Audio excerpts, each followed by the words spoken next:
Tom O'Neill and Scott Feinberg with Sean Penn. We're at the New York Film Critics Circle. This movie is just won Best Picture and is being honored tonight. Congratulations. Thanks very much. If Harvey Milk were alive today, what do you think he would think of the state of the revolution? What do you think he still would think needs to be done? Well, I of course I get asked to be a speculator on this sometimes. So how about give us your answer to that? What do you think still needs to be done on the gay rights front? Well, an enormous amount has to be done on all equal rights fronts, and I think that this is, one of the lightning rod aspects of it right now. Certainly the Proposition 8 thing was a fiasco in California, and the Mormon movement should be ashamed of itself.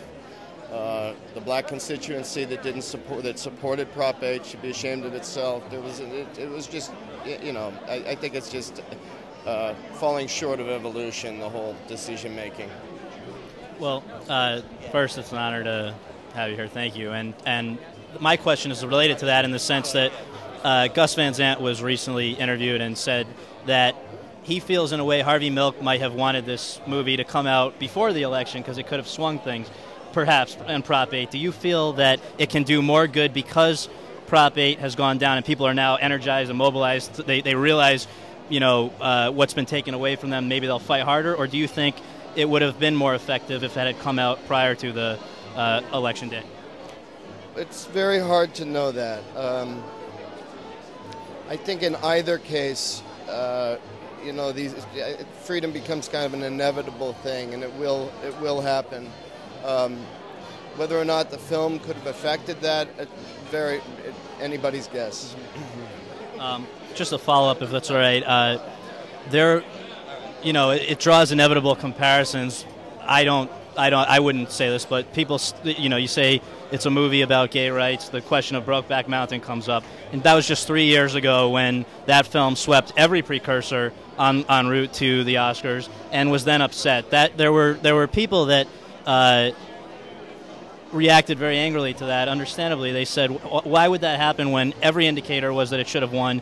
And they latched onto a couple of comments that were made by some high-profile Academy members who said, I'm just never going to watch a movie of this nature. I don't want to name names, but anybody can Google it, who they were.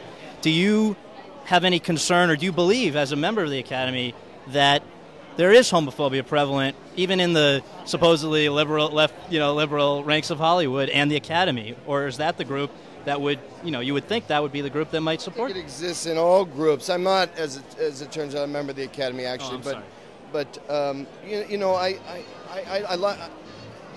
it would be upsetting to think that really would affect those decisions. I wasn't my sense that that's what it did. I mean, movies catch certain waves of approval and of not, and you can't really predict year to year what things will be celebrated in terms of awards and so on, based strictly on quality or lack thereof. It's a fickle thing, so I don't know. Well, one last question, and then I promise I'll let you go. But this whole process, I know, and you're not the first person that has this. Marlon Brando, Dustin Hoffman, many people have felt that the awards process is kind of silly, and that you go through it, it's an honor, but it's not something you seek, and it's not something you necessarily even enjoy. Why is it? What's your take on it? What do you make of the whole? There are a lot of things we do during the course of any day that are silly, but I understand the part of it that people people enjoy celebrating things, and certainly everybody that makes movies works.